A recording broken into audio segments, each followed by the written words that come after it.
Shalom Bapak Ibu Saudara yang dikasihi Tuhan. Ya, malam hari ini kita mulai saja ya ibadah kita karena waktu sudah semakin mendekati 7 lewat ya.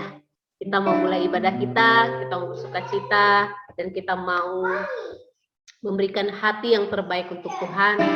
Dan kita mau malam ini menjadi malam spesial di mana kita merasakan kasih Tuhan, mengalami perjumpaan dengan Tuhan. Roh kita di-refresh. Amin teman-teman, Bapak Ibu Saudara dikasihi Tuhan. Ya. Mari kita teduhkan hati kita di hadapan Tuhan. Saya mengajak kita meneduhkan hati sebentar untuk kita menyiapkan hati kita mengalami perjumpaan dengan Tuhan saat malam hari ini. Terima kasih Yesus. Kami sungguh bersyukur atas kasih-Mu, atas kebaikan-Mu, atas kemurahan-Mu yang kami nikmati setiap waktu, bahkan saat ini Tuhan. Kami boleh berjumpa bersama kembali dalam hadirat-Mu. Satu kehormatan yang mau kami kembalikan, persembahkan untuk menyukakan hati-Mu. Roh Kudus dimanapun kami berada, mari Engkau menjamah kami, Engkau menyegarkan roh kami, Engkau memampukan kami agar kami konsen dan fokus menikmati kasih kebaikan-Mu malam ini Tuhan. Menyenangkan Engkau dengan segenap waktu dan hati kami. Terima kasih Yesus. Haleluya Yesus. Saya mengajak kita mari bermazmur. Bapak Ibu Saudara, naikkan penyembahan kepada Tuhan. Haleluya. Terima kasih Yesus. Kau sungguh baik. Haleluya. Hadirat-Mu kami rindukan, mengalir dan penuhi kami malam ini. Biarlah jiwa kami dipenuhi, roh kami disegarkan oleh hadirat-Mu Tuhan.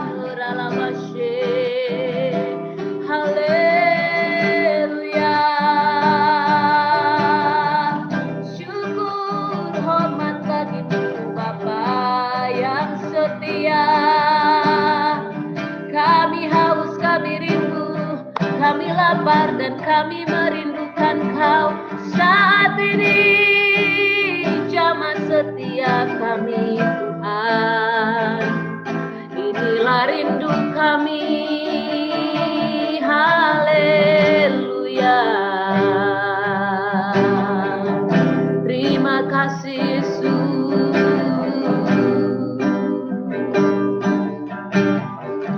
Haleluya.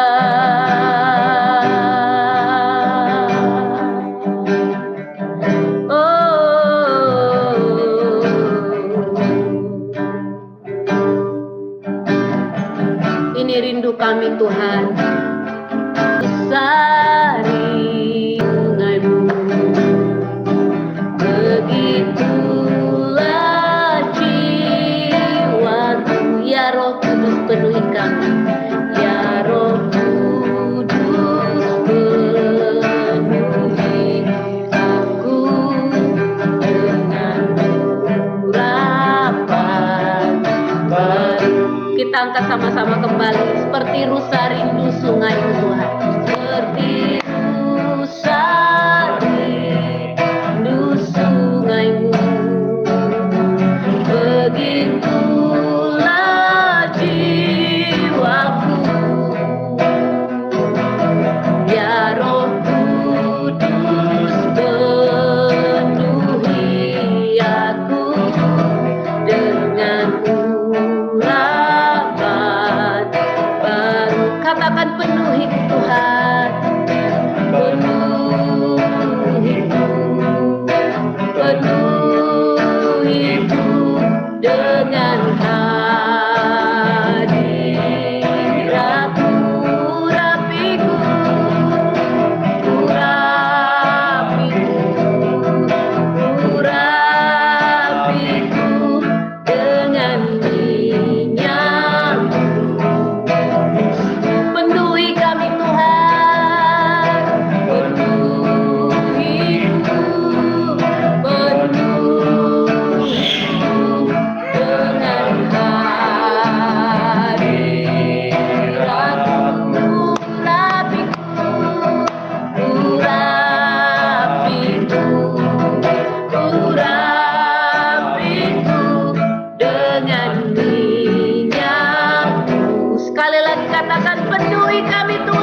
dengan minyak kudus, dengan minyak kudus. Haleluya. Yesus, Yesus Tuhan, penuhiku dengan hadirat-Mu. Kami rindu, kami haus, kami lapar, kami memerlukan-Mu Tuhan. Kami menanti-nantikan-Mu saat ini. Hadirlah, berkuasalah, berdaulatlah, kuasai hati kami Tuhan. Haleluya.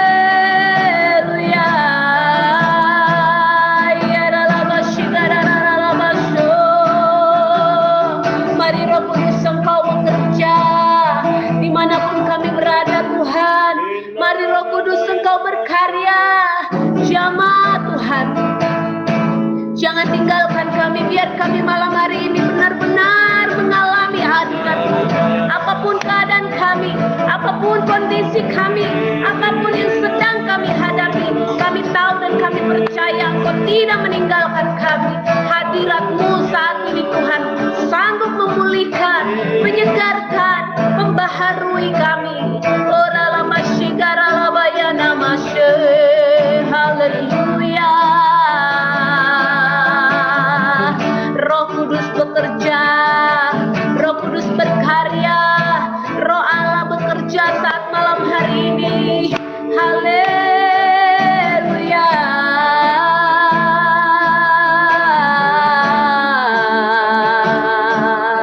Terima kasih Yesus, Kaulah yang kami rindukan. Oh, glory, haleluya. Hadirat-Mu Tuhan, ku rasakan kekudusan-Mu melingkupi kami Tuhan. Kekudusan-Mu Bapa penuhiku.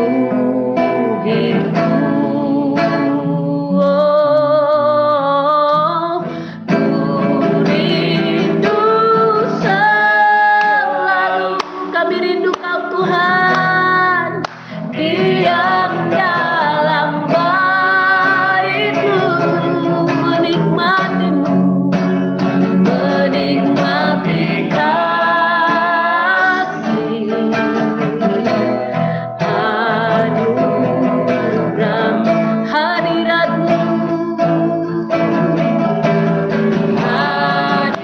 Hadirat-Mu Tuhan, ku rasakan kekudusan-Mu Bapa, kekudusan-Mu Bapa. Amin. Penuhi setiap kami saat ini Tuhan dengan hadirat-Mu.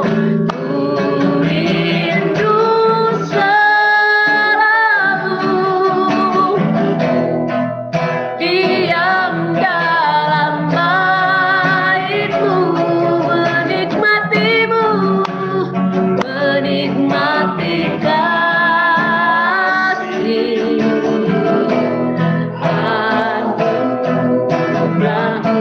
Mari Bapak Ibu Saudara dengan haus, dengan keintiman katakan, hadirat-Mu Tuhan. Mari dengan sungguh-sungguh katakan, ku rindukan hadirat-Mu Tuhan.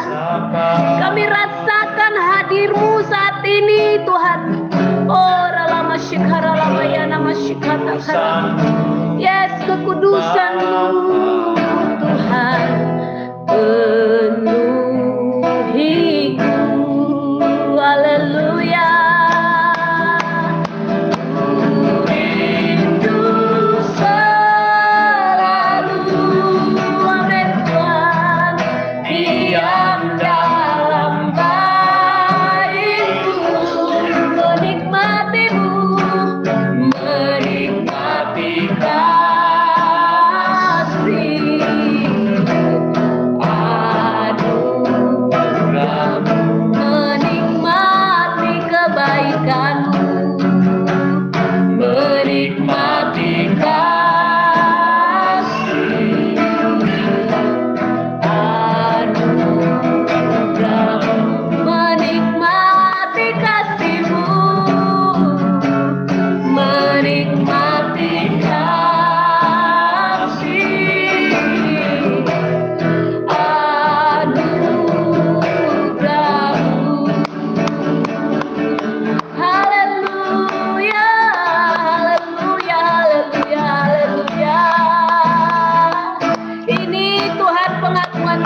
menyadari kebaikan-Mu, dan biarlah saat ini jiwa kami disegarkan, tubuh kami disembuhkan, hati kami kembali diubahkan.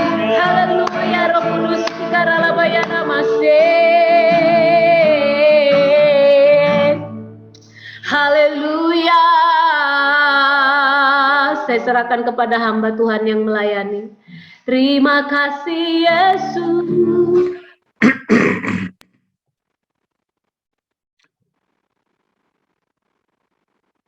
Bersyukur untuk kesempatan malam hari ini, untuk persekutuan yang indah, untuk fellowship yang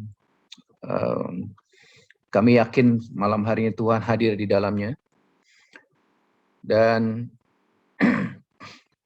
bersyukur juga untuk kesehatan untuk semua kami yang hari ini bisa bersama-sama ada dalam fellowship malam hari ini.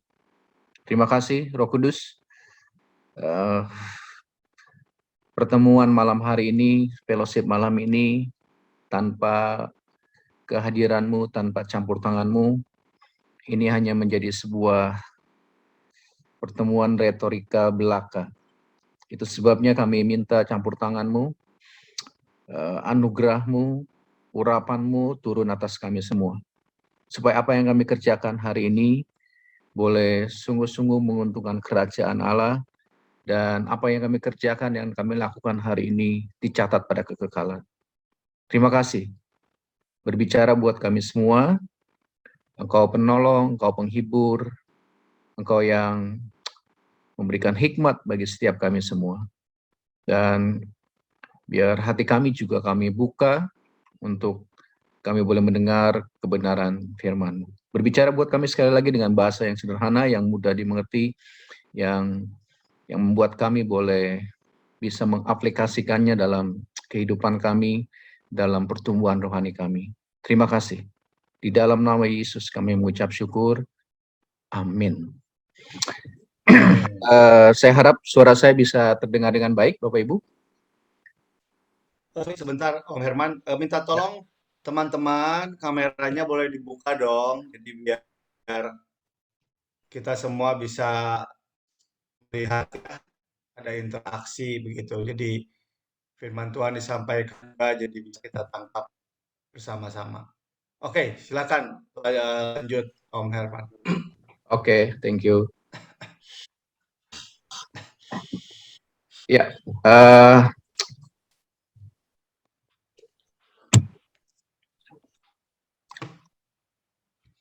saya ingin berbagi hari ini sesuatu yang saya kira tema yang sederhana tentang bagaimana kita bisa mengizinkan Tuhan, dan bukan saja kita mengizinkan Tuhan dalam hidup kita untuk berperang buat kita, tetapi kita punya sebuah keyakinan, mempunyai sebuah dasar yang teguh, sebuah dasar yang kuat bahwa Tuhan itu bukan saja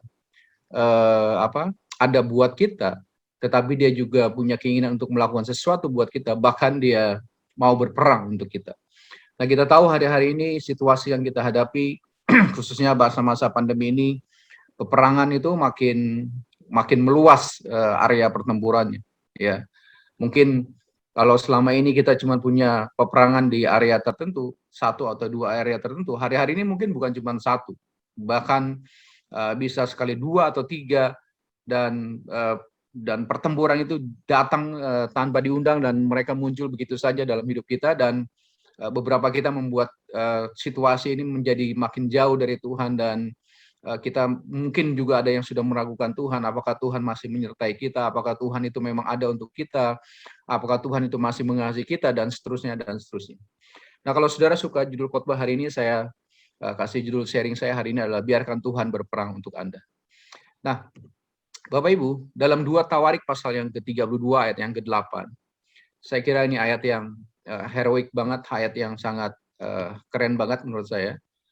Saya kutip ayatnya begini, yang menyertai dia adalah tangan manusia, tetapi yang menyertai kita adalah Tuhan, yaitu Allah kita, yang membantu kita dan melakukan peperangan kita.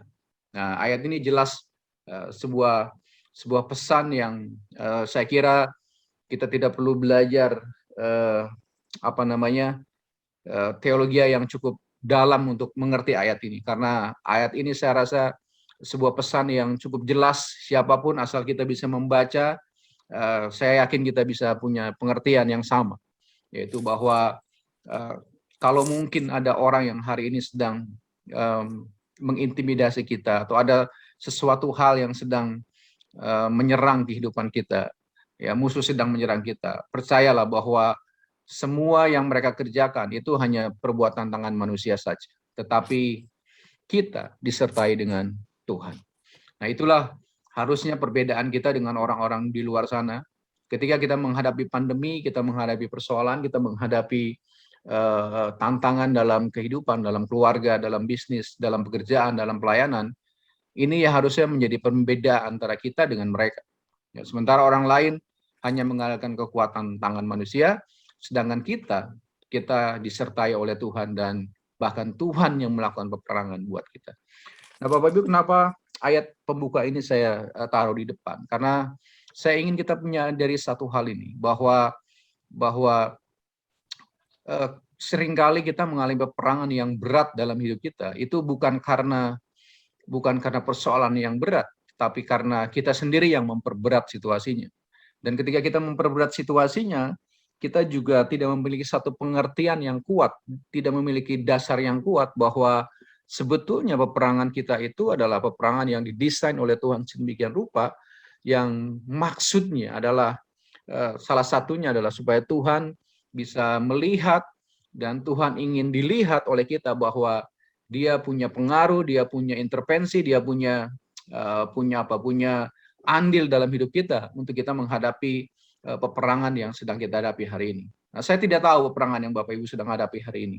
Mungkin Bapak Ibu bergumul dengan masalah ekonomi keuangan, masalah pekerjaan, masalah keluarga, masalah kesehatan, dan apapun itu, saya cuma mau beri kabar baik hari ini bahwa Tuhan melakukan peperangan untuk itu semua buat kita, buat Bapak Ibu dan saya. Nah, sebelum saya lebih lanjut membahas ini, saya ada sebuah video ini. Video ini bercerita tentang seorang remaja umur 13 tahun. Saya menemukan video ini kira-kira beberapa waktu yang lalu, tapi video ini sebenarnya sudah ada di YouTube kira-kira mungkin 10 atau 11 tahun yang lalu peristiwanya. Tapi ini menarik ya. Jadi saya kasih clue-nya sedikit bahwa ini bercerita tentang seorang anak remaja yang berusia 13 tahun. Dia seorang imigran dari Liberia. Ibunya pindah ke Amerika itu kira-kira tahun 2000. Setelah di Liberia itu ada masalah peperangan, kemudian mereka mengungsi ke Amerika. Nah, tapi ketika itu anak ini ya yang namanya anak remaja gitu ya. Kemudian dia seorang imigran dari Afrika pula ya, mungkin accent bahasanya juga jadi bahan olok-olok di sekolah mereka. Belum lagi karena dia bukan saja berkulit hitam dan punya accent bahasa yang agak aneh mungkin di lingkungan itu, diperparah lagi dia hidup dalam kemiskinan. Ibunya baru saja kehilangan pekerjaan dari yang sebelumnya bekerja di hotel. Nah, tapi kemudian mereka pindah dari Philadelphia ke Minnesota. Di Minnesota itu kemudian dia mengalami pembulian atau perundungan ini. Nah, kita coba lihat video ini ya. A 13-year-old Nadine Corey getting beat. Bapak Ibu, apakah suaranya bisa terdengar dengan baik? Bisa dicek? Bisa Pak, aman Pak. Bisa ya? Oke, saya lanjutkan ya. Beat up, dragged through the streets, put in a tree, and then hung from a fence post by 7 schoolmates. And the fact that some onlookers didn't help proves that bullying is a problem that many are too afraid to deal with. Please welcome Nadine, his mother. I'm sorry. Nadine? Yes. Okay. Nadine. You don't mind if I said Nadine, right? Yeah. Okay.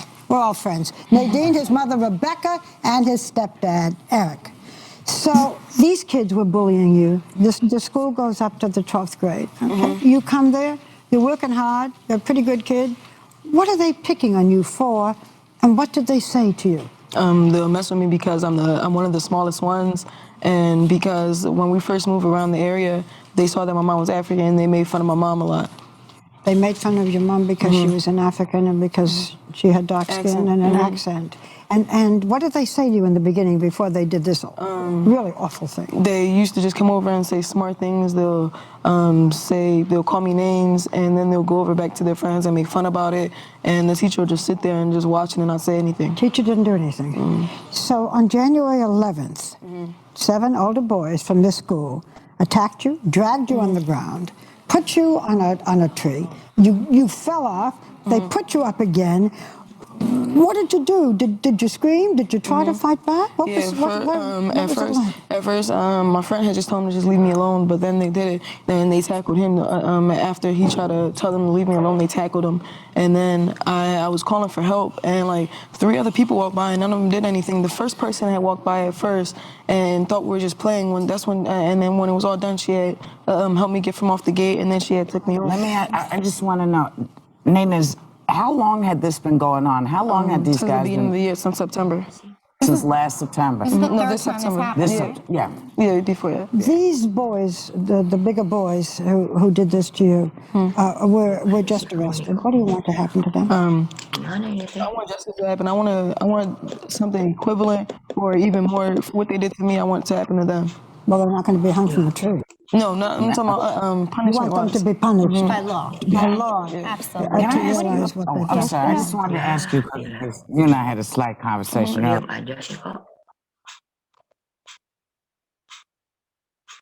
Wah, gimana ini teh? Tell me what you want to be when you grow up. A Marine. I'm a Marine.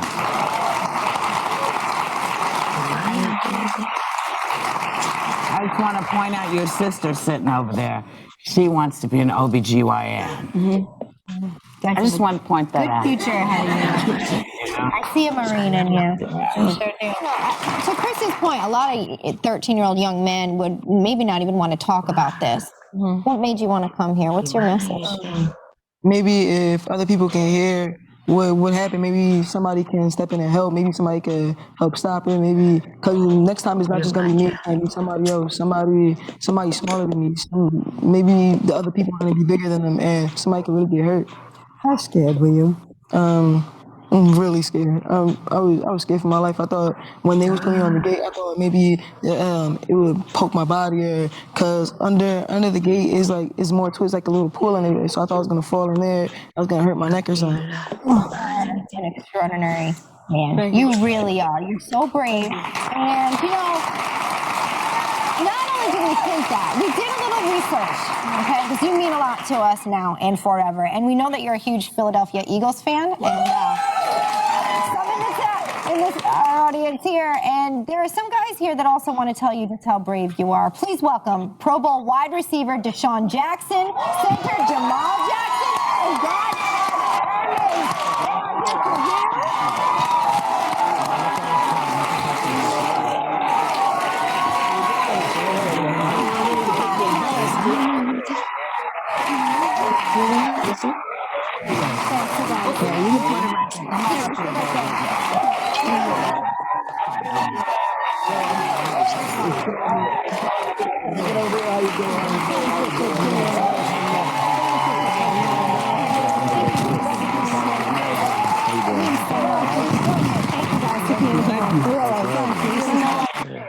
I'm Rodney.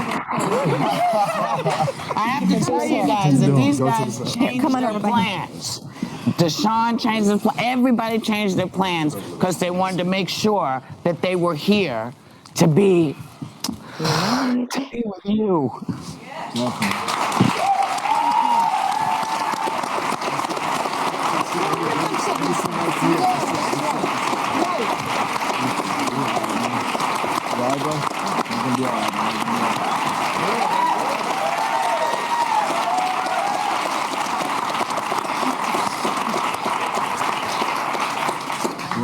Well, first off, we're very blessed to be here, and I was just sitting back in the back room, looking at the video, man. And first and foremost, man, I want to say you're brave, because this happens every day, and people are not, brave enough to stand up and take this on. And man, bro, for real, you doing it, man. And I just want to say, man, I appreciate you, bro, for real, man. Hey, this for you right here, bro.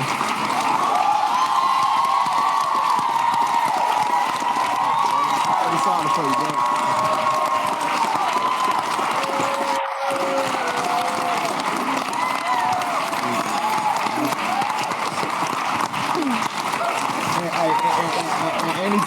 Anytime ever you need us, I got 2 linemen right here, man. Anytime you need some help, my boy's ready to come put it down, man.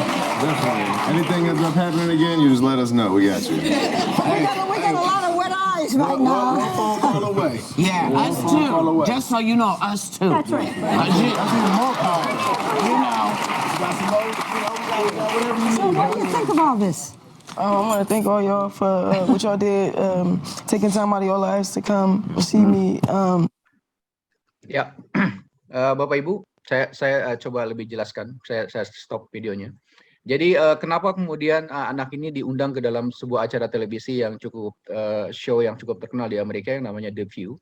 Jadi pada saat Nadine Corey ini dibully oleh teman-temannya kurang lebih selama 30 menit ya di atas dia diseret di atas salju, kemudian digantung di sebuah pagar, bahkan sebelumnya dinaikin ke sebatang pohon gitu ya, dan sempat terjatuh. Nah, ada salah satu anak yang memvideokan. Jadi ada 7 orang ini anak yang membuli dia, dan salah satu dari 7 anak itu merekamnya dan kemudian di-share di YouTube. Nah, karena di-share di YouTube banyak orang yang melihat, dan akhirnya polisi bergerak dan menangkap anak itu, dan peristiwa ini menjadi viral dan dia diundang di acara ini, ya, di acara The View. Nah, apa yang ingin saya bagikan di sini adalah bahwa bayangkan seorang anak kecil, ya, umur 13 tahun, dia seringkali dibully, bukan cuma sekali 2 kali, sudah berbulan-bulan dia mengalami perundungan atau pembulian itu, ya.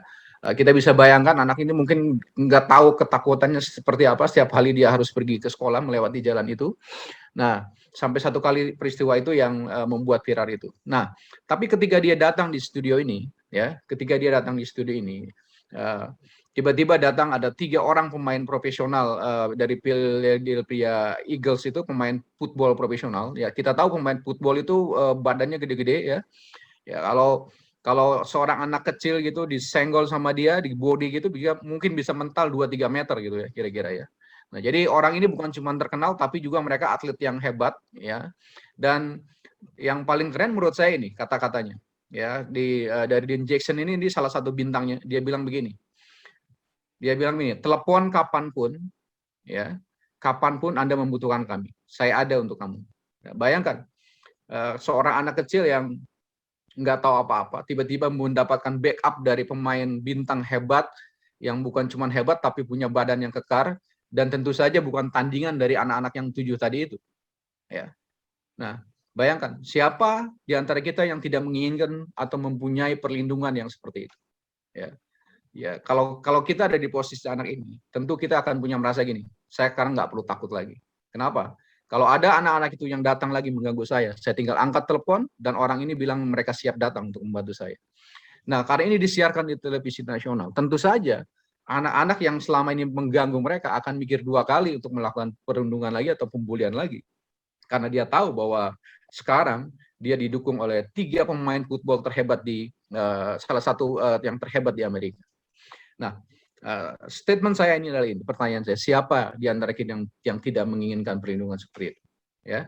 Nah, saya mau kasih kabar baiknya buat Bapak Ibu, bahwa ternyata Allah juga memberikan janji yang sama kepada kita. Dalam Ibrani pasal yang ke-13 kita menemukan begini, karena Allah telah berfirman, aku sekali-kali tidak akan, perhatikan ini, membiarkan engkau, dan aku sekali-kali tidak akan meninggalkan engkau. Ada 2 kata penting di sini, ya, membiarkan dan meninggalkan. Saya lanjutkan. Sebab itu, dengan yakin kita dapat berkata, Tuhan adalah penolongku. Ya. Saya ulangi sekali lagi. Tuhan adalah penolongku. Aku tidak takut. Apakah yang dapat dilakukan manusia terhadap aku? Nah, ayat ini kalau saudara salah membaca, ini bisa salah persepsi. Tapi biar saya jelaskan sedikit aja, ya. Biar saya jelaskan untuk saudara bahwa apa sebetulnya yang dapat dilakukan manusia terhadap aku. Ya. Jawabannya adalah manusia bisa membohongi kita, Ya, manusia bisa menipu kita, manusia bisa melukai kita, manusia bisa meneror kita, manusia bisa mengganggu kita, manusia bisa mengecewakan kita, manusia bisa menyebalkan kita. Pokoknya manusia bisa melakukan apa saja yang negatif kepada kita. Tetapi kita harus baik-baik membaca Alkitab, ya. Sebab ayatnya bilang begini, sebab dengan yakin kita dapat berkata, Tuhan adalah penolongku. Karena Tuhan adalah penolong kita, maka kita tidak perlu takut. Dan karena Tuhan penolong kita, apakah yang dapat dilakukan manusia terhadap aku? Jadi kira-kira begini, Bapak Ibu. Jadi kalau pertanyaan yang benar yang Alkitab maksudkan adalah begini, bila Allah adalah penolong Anda, apa yang dapat dilakukan manusia kepada Anda? Itu yang benar. Itu yang Alkitabiah. Itu yang Alkitab maksudkan. Nah, saya ingin membahas kata mengenai penolong di sini. Dalam bahasa bagian dalam apa yang dikutip dalam ayat ini adalah kata penolong itu berasal dari kata boetos dalam bahasa Yunani-nya. Itu diambil dari dua kata yang artinya boe dan dari kata boe dan theo. Boe itu artinya teriakan, theo itu artinya lari. Jadi karena kira-kira yang dimaksud dengan ayat ini kata penolong itu punya arti begini. Ketika Anda butuh pertolongan, Allah berlari sambil berteriak, aku datang. Kira-kira begitu. Jadi waktu kita butuh pertolongan Tuhan, Tuhan tuh nggak menunda waktu. Dia nggak bilang, oh saya lagi capek, saya perlu istirahat dulu karena saya harus kemarin saya kerja 24 jam untuk menolong orang yang lain dan sekarang kamu minta pertolongan saya, tunggu dulu. Saya nggak ada waktu. Nggak begitu, ya. Karena itu begitu kita butuh pertolongan Tuhan, Tuhan langsung bilang begini, aku datang. Dan waktu Tuhan bilang aku datang, dia nggak datang dengan santai, tapi dia sambil berlari kepada kita. Nah, itu kira-kira gambarannya ayat ini. Nah, kalau kita memahami ini, Bapak Ibu, bahwa Allah yang Maha Kuasa itu, penolong kita yang hebat itu, penolong kita yang sempurna itu, selalu ada buat kita dan selalu mau menolong kita. Mestinya paradigma kita, cara berpikir kita, cara kita mempercayai Tuhan, cara kita mempercayai Alkitab, itu pasti berubah. Kenapa? Karena bayangkan, karena Allah yang kuat itu, ya, karena Allah yang kuat ada bersama Anda, maka Anda akan menjadi kuat. Ya kan? Karena dia Allah yang sanggup melakukan segala sesuatu, maka Anda juga akan sanggup. Ya kan? Karena dia tidak terbatas, Anda juga menjadi tidak terbatas. Ya, mungkin saudara hari ini berpikir begini, wah, saya ini lemah, saya sering jalan kaki baru beberapa meter aja saya udah nggak kuat, ya kan? Saya kena dingin aja, kena cuaca yang perubahan cuaca aja saya langsung sakit. Nah, saya mau beritahu, kalau Allah yang kuat itu siap menolong Anda, maka Anda tuh harus menjadi kuat. Harusnya kelemahan-kelemahan itu tadi, Tuhan juga berperang untuk kelemahan-kelemahan saudara. Putus. Ya kan? Halo, masih bisa dengar, Pak? Tadi sempat putus sedikit. Ya, boleh lanjut. Kalau bisa diulang sedikit. Oke. Karena Allah itu kuat, maka kita menjadi kuat. Ya kan? Karena dia sanggup, maka kita juga menjadi sanggup. Karena dia tidak terbatas, maka kita menjadi tidak terbatas. Ya. Saya coba jelaskan yang terakhir aja. Kita mungkin merasa menjadi orang yang sangat terbatas hari-hari. Saya punya pendidikan aja mungkin cuma SD atau cuman ya saya juga punya pendidikan sekolahnya sekolah bukan yang terkenal, ya kan? Saya punya dana juga terbatas, ya kan? Saya punya koneksi juga terbatas. Saya punya pelayanan juga terbatas, ya kan?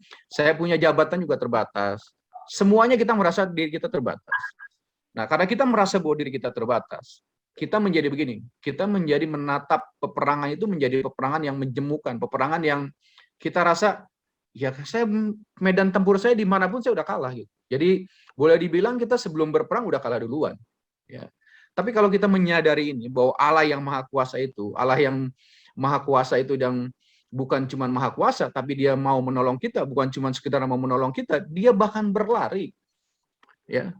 Dia berlari untuk memberikan pertolongan buat kita. Artinya Tuhan tuh punya keinginan, punya passion yang sangat kuat untuk menolong kita. Selama kita mau berteriak kepada Tuhan, Tuhan tuh bersegera menolong kita. Nah, Bapak Ibu, kalau kita menyadari ini, maka kesimpulan saya harusnya dapat bisa berkata begini, ya, seperti yang Ibrani katakan, kita bisa berkata dengan yakin kepada Tuhan, kepada masalah kita, kepada musuh kita adalah bahwa Tuhan adalah penolongku. Aku tidak akan takut. Apakah yang dapat dilakukan manusia terhadap aku? Ya. Nah, kalau kita nggak menyadari poin-poin yang saya bagikan tadi di atas, mungkin kita akan meragukan dengan ayat ini. Kita mungkin ragu, apa benar Tuhan mau menolong saya? Apakah benar Tuhan ada di pihak saya? Ya. Nah, saya coba lanjutkan lagi. Nah, Ibrani pasal 13 ayat 56 ini, saya ingin mengupasnya lebih dalam lagi, Bapak Ibu. Ya, tadi saya bilang ada dua kata yang penting. Di situ kata membiarkan dan kata meninggalkan. Nah, tidak akan meninggalkan itu berarti artinya Tuhan selalu menyertai kita. Ya. Nah, tidak akan membiarkan artinya Tuhan nggak membiarkan itu, dia bekerja untuk kita. Bahkan nanti saya bukakan ayat berikutnya, dia itu bekerja buat kita bukan setengah-setengah, dia berperang untuk kita. Ya. Nah, bayangkan saudara, kalau Tuhan hanya tidak meninggalkan kita, artinya Tuhan hanya menyertai kita, tapi dia nggak do something, nggak melakukan sesuatu buat kita, kita rasanya kayaknya percuma deh. Ya kan? Bayangkan coba, kalau ada seorang anak, ya, dia sedang dibully oleh teman-temannya, di situ ada papanya, ada ayahnya, tapi ayahnya nggak ngapa-ngapain, diam aja cuma liatin. Itu membuat anak itu bisa jadi kepahitan. Dia merasa gini, percuma punya papa, tapi dia nggak tolongin saya ketika saya ada masalah. Ya, tapi Tuhan bilang begini, dia nggak cuman nggak meninggalkan kita, bukan cuman karena dia menyertai kita, tapi dia tidak membiarkan kita. Artinya ketika ada terjadi sesuatu, Tuhan tuh nggak tinggal diam, gitu. Bahkan saya ulangi sekali lagi, Allah berperang untuk kita. Nah, ayatnya bilang begini. Tadi kita udah baca di depan. 2 Tawarik 30 ayat 8. Yang menyertai dia adalah tangan manusia, bla bla bla bla, Allah kita yang membantu kita dan melakukan peperangan kita. Bayangkan, Tuhan yang melakukan peperangan buat kita. Nehemia pasal 4 ayat 20. Allah kita akan berperang bagi kita. Mazmur pasal 35. Daud berkata, Tuhan melawan orang yang berbantah dengan aku. Berperanglah melawan orang yang berperang melawan aku. Nah, Bapak Ibu bisa temukan ayat-ayat lain dalam Alkitab. Ya, tinggal search saja. Maka kita akan menemukan banyak ayat-ayat yang berbicara tentang bagaimana Tuhan punya keinginan yang kuat untuk menolong kita. Bagaimana Tuhan ingin memberikan pembelaan buat kita. Ya. Nah, kalau kita menyadari ini Bapak Ibu, maka sebetulnya sumber kekuatan tak tertandingi buat hidup kita adalah yang menjadi sumber, menjadi power, menjadi source buat kita. Yaitu ketika kita tahu bahwa ternyata Tuhan berperang buat kita. Ternyata Bapa berperang buat kita. Dan yang mengatakan ini bukan koran, bukan majalah, ya, bukan hoax, tapi yang mengatakan ini adalah Alkitab. Alkitab yang memberikan statement ini yang tadi udah kita baca, bahwa bukan Anda yang berperang untuk Allah, melainkan Allah yang berperang untuk kita. Bayangkan. Nah, kenapa tadi saya bilang kita seringkali merasa berat dalam peperangan? Karena kita memperberat diri sendiri. Kita tidak melibatkan Tuhan. Ya. Padahal kita tahu bahwa sebetulnya Tuhan pingin sekali berperang untuk kita, tapi kita seringkali nggak lari kepada Tuhan. Kita nggak lari minta pertolongan kepada Tuhan, kita nggak teriak sama Tuhan. Kita malah lari teriak kepada mungkin orang-orang terdekat kita, ya kan? Nggak salah ya, kita meminta pertolongan, tapi yang pertama-tama harusnya Tuhan yang harus kita dekati. Harusnya Tuhan yang kita beritahu ketika kita ada masalah. Nah, saya coba lanjutkan dengan cepat. Ya, percayalah akan hal ini. Ya, percayalah akan hal ini. Ia takkan membiarkan kakimu goyah. Penjagamu tidak akan terlelap. Sesungguhnya tidak terlelap dan tidak tertidur penjaga Israel. Tuhanlah penjagamu, Tuhanlah naunganmu di sebelah tangan kananmu. Matahari tidak menyakiti engkau pada waktu siang, atau bulan pada waktu malam. Tuhan akan menjaga engkau terhadap segala kecelakaan. Ia akan menjaga nyawamu.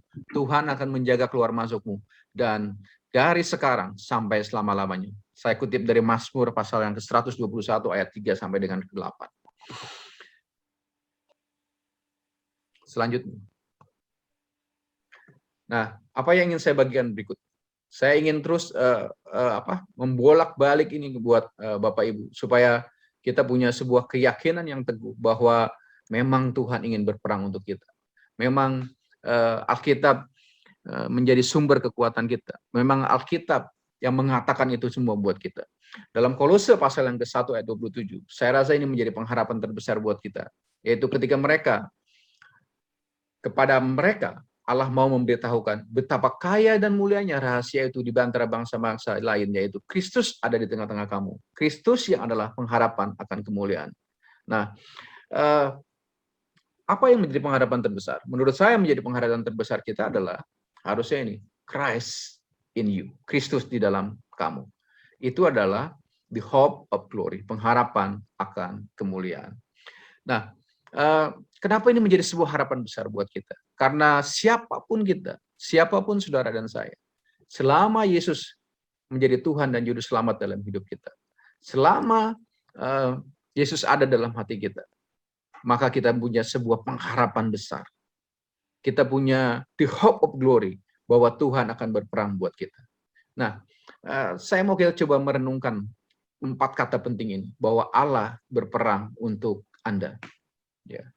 Saya ulangi, Allah berperang untuk Anda. Ini 4 kata penting. Ya. Nah, coba bayangkan, Allah itu, kira-kira kalau dia posisinya mungkin presiden, raja, penguasa tertinggi, raja tertinggi, seorang kaisar, seorang penguasa sejarah, penguasa jagat raya ini. Dia mau turun tangan memberikan perlindungannya buat saya dan saudara. Betapa hebatnya. Dia pribadi yang sempurna tanpa celah. Dia pribadi yang kuat dan nggak pernah merasa lelah. Dan kehebatannya dan kuasanya itu nggak perlu diragukan lagi. Bahkan dia dia selalu bersuka cita. Dia Allah yang bijaksana. Nah, kriteria-kriteria yang saya sebutkan tadi, bayangkan pribadi ini mau dan ingin menolong saudara dan saya. Bahkan pribadi ini mau berperang buat saudara dan saya. Dia bisa mengerahkan malaikat untuk memerintahkan untuk mengendalikan cuaca. Dia bisa menundukkan Goliat yang sudah sedang hadapi hari ini. Intinya apa? Dia berperang. Dia berperang untuk apa? Dia berperang untuk kesehatan kita, dia berperang untuk keluarga kita, dia berperang untuk pergumulan iman kita, dia berperang untuk pemulihan kita. Ya. Ya, mungkin situasi kita hari ini lagi tidak menguntungkan. Kita sedang dalam kondisi terjepit. Kita sedang ada dalam kondisi yang mungkin dalam fase kehidupan kita yang paling rendah, yang paling terbawah hari-hari ini. Tapi saya mau beritahu, semua situasi, kondisi tersulit apapun, saya cuma beritahu, saudara, bahwa Allah berperang untuk Anda. Ya, Allah berperang untuk saudara. Ya, tapi Pak, mungkin saya kan punya masa lalu yang kelam. Masa lalu saya nggak bagus. Bahkan saya mungkin masa lalu yang saya seorang yang kehilangan figur bapak. Jadi sekarang saya hidupnya berantakan, ya kan? Mungkin saudara berpikir, saya kan bukan orang yang istimewa, ekonomi saya juga pas-pasan, hidup saya aja sekarang masih penuh dengan cicilan, ya, motor aja masih kredit, rumah masih kredit, semuanya masih serba kredit, ya kan? Dan kemudian saudara mungkin juga berpikir, ya mungkin saya bukan orang yang ganteng, saya bukan orang yang cantik, saya bukan orang yang berpendidikan tinggi, mana mungkin Tuhan mau berperang buat saya. Saya mau beritahu hari ini, ya, pengharapan terbesar saudara dan saya, ketika Kristus ada di dalam saudara, maka tidak punya alasan buat Tuhan untuk tidak menolong saudara. Dia berperang untuk semua orang. Ya. Dia berperang tidak hanya untuk orang kaya, tidak hanya untuk orang yang cantik, tidak hanya untuk orang yang berpendidikan, tidak hanya untuk orang yang rohani, karena dia berperang, Tuhan berperang, itu untuk semua orang yang disebut anak-anaknya. Dan saudara dan saya, ketika percaya menerima Yesus sebagai Tuhan dan Juru Selamat, kita adalah anak-anaknya. Kristus di dalam kita, itu pengharapan terbesar kita. Saya ingin lanjutkan Roma 8 ayat 10 dan 31 bilang begini. Tetapi jika Kristus ada di dalam kamu, maka tubuh memang mati karena dosa, tetapi roh adalah kehidupan oleh karena kebenaran. Perhatikan, Kristus ada di dalam kamu. Coba saya lompat ke ayat 31. Sebab itu, apakah yang akan kita katakan tentang semuanya itu? Jika Allah di pihak kita, siapakah yang akan melawan kita? Keren. Saya tutup dengan slide terakhir ini. Saya cuma mau bilang begini, bersama Allah Immanuel, Allah yang selalu menyertai kita, Anda akan mengalami lebih banyak kemenangan daripada kekalahan, lebih banyak kegembiraan daripada kesedihan, lebih banyak pengharapan daripada keputusasaan, dan lebih banyak hari-hari untuk memulai yang baru. God will do all the time. Saya kembalikan kepada Om Nico. Thank you. Thank you, Om Her. Wah, firman Tuhan yang saya pikir ini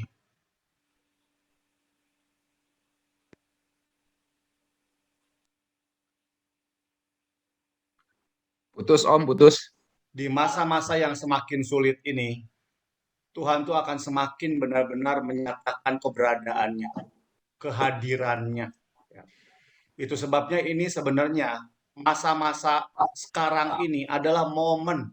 Ya, coba boleh katakan bersama dengan saya bahwa ini momen, ini kairos. Ya. Ini adalah saatnya, waktunya Tuhan.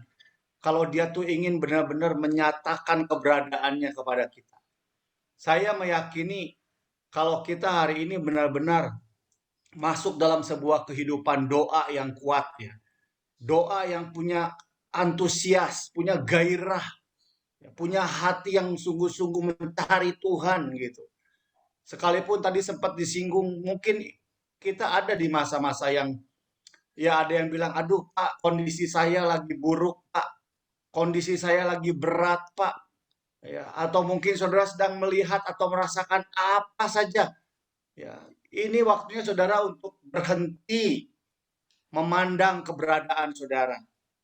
Kalau kita terus melihat diri kita sendiri, kalau kita terus melihat keadaan kita, situasi, pasti goyah.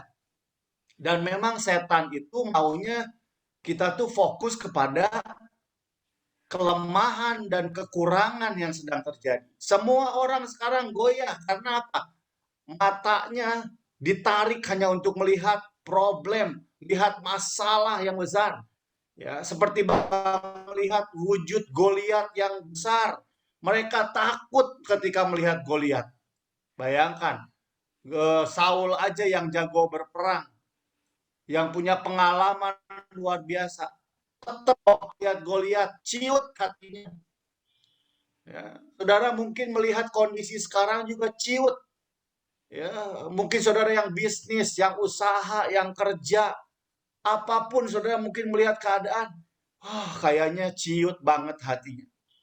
Disitulah saudara kalau kita terus hanya memandang, melihat keberadaan kita seperti itu, iblis, setan akan terus membuat kita tuh jadi lemah.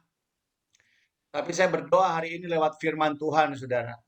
Saya ingin saudara percaya bahwa yang menyertai kita lebih besar daripada siapapun. Tuhan kita, Tuhan yang tidak membiarkan kita. Saudara percaya nggak ayat firman ini? Dia sekali-kali tidak akan membiarkan kita. Ya. Mungkin saudara pikir saat ini, Pak, saya sudah sekian lama, Pak. Kondisi saya begini terus, Pak. Sepertinya nggak ada perubahan, Pak. Saya mau beritahu, ini waktunya sekarang. Terus dikuasai orang.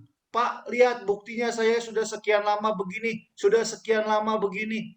Saya mau malam hari ini, saudara, stop untuk terus melihat kondisi saudara di belakang. Firman Tuhan bilang, tinggalkan semua yang di belakang, lihat ke depan.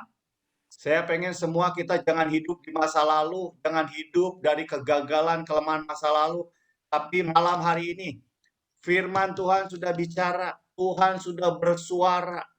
Saya yakin malam ini ada suara Tuhan buat setiap kita. Kalau saudara berdiri bersama dengan saya, ambil firman ini dan berkata, Tuhan, hari ini, mulai hari ini Tuhan, saya mau lihat Tuhan berperang buat saya. Saya mau lihat Tuhan menyertai saya. Dan saya percaya ke depan ini, saya akan melihat perkara-perkara yang besar yang Tuhan sertai nyata dalam hidup kita. Saudara harus putuskan itu malam ini. Ya, itu sebabnya ayo terus jangan berhenti berdoa.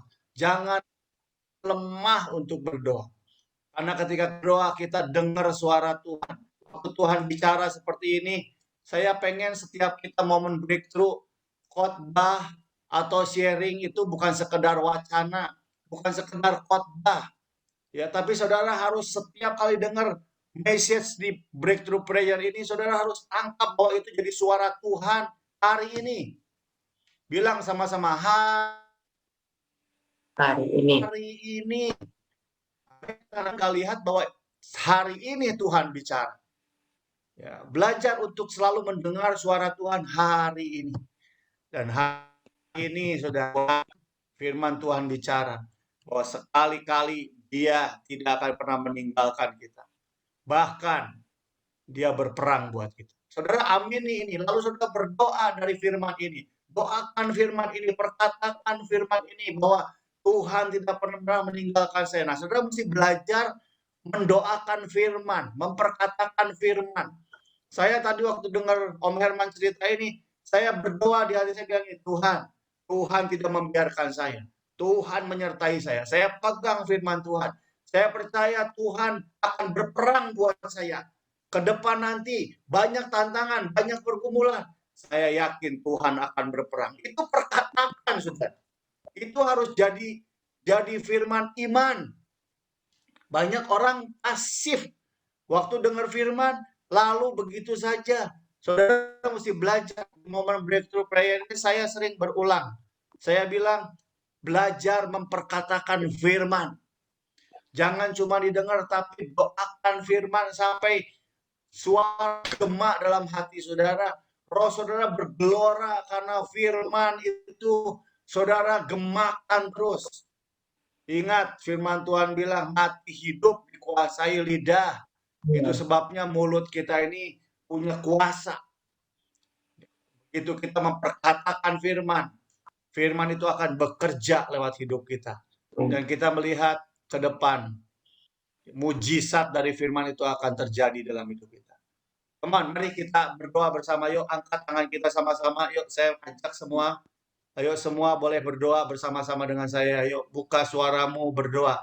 Mari semua berdoa. Doakan firman ini, katakan, Tuhan. Mungkin saudara saat ini sedang ragu. Mungkin saudara saat ini sedang tidak fokus, sedang dikuasai oleh mungkin masalah, dikuasai oleh apapun. Saya ingin saudara katakan dalam doa, saudara kata, Tuhan, aku menyertai aku. Itu lebih besar daripada siapapun. Lebih kuat daripada keadaan apapun. Katakan, saudara, mulai katakan. Mungkin saudara sedang bergumul dengan keuangan, bergumul dalam pernikahan, bergumul dalam pekerjaan. Katakan, saudara, saya mau saudara mulai praktekkan doa ini. Katakan, Tuhan, firman-Mu Tuhan ya dan amin Tuhan. Firman-Mu akan digenapi dalam hidup aku Tuhan. Katakan, berdoa, saudara mulai berdoa. Mulai ucapkan doa yang kuat, doa dengan iman.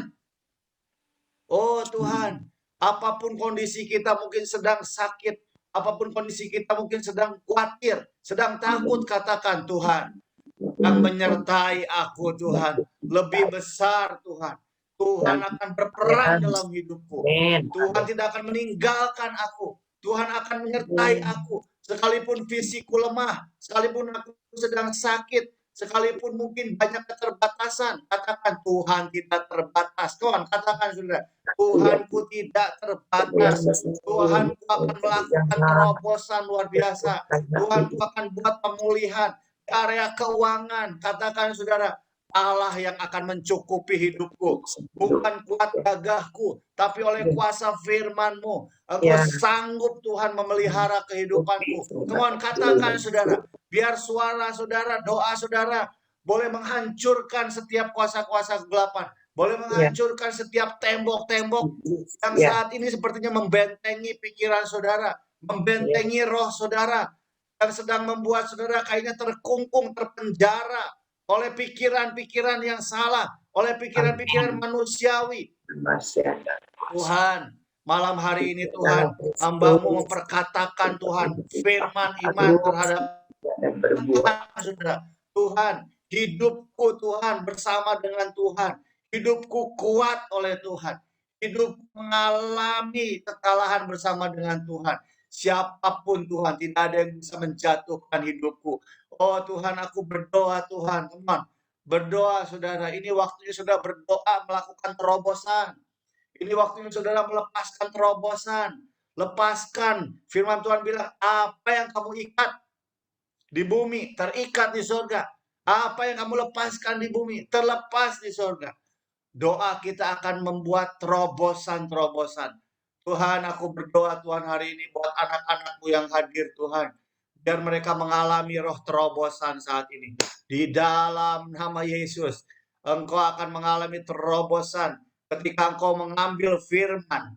dan Engkau mengizinkan firman bekerja dalam hidupmu, mengubahkan segalanya. Firman bukan hanya didengar, tapi firman harus bekerja saat ini. Saya ulangi, firman jangan cuma didengar, tapi firman harus bekerja dalam hidup saudara, bekerja dalam roh saudara, sampai firman itu menghasilkan terobosan buat kita semua. Terima kasih Tuhan. Aku berdoa Tuhan saat ini Tuhan buat semua yang sedang sakit, yang sedang lemah, yang sedang mengalami goncangan apapun Tuhan. Kehadiran-Mu Tuhan. Kehadiran-Mu Tuhan. Yang membuat kami kuat. Dan kami terus akan mengalami kemenangan demi kemenangan. Janji Tuhan. Bahwa di masa-masa ini anak-anak Tuhan akan bangkit. Anak-anak Tuhan akan muncul dengan kekuatan Allah yang dahsyat. Seperti Daud muncul ketika bangsa Israel sedang mengalami goncangan. Muncul seorang yang bernama Daud. Dan juga di tengah masa yang sukar ini, Tuhan akan munculkan kita sebagai anak-anak Allah yang kuat, yang perkasa, di mana Tuhan akan berperang lewat hidup kita. Tuhan jamah saat ini semuanya yang hadir. Aku berdoa, aku lepaskan urapan terobosan, doa terobosan, roh kemenangan, mengalir dalam kehidupan anak-anak-Mu Tuhan. Terima kasih Tuhan. Terima kasih Tuhan. Stefan boleh angkat satu pujian.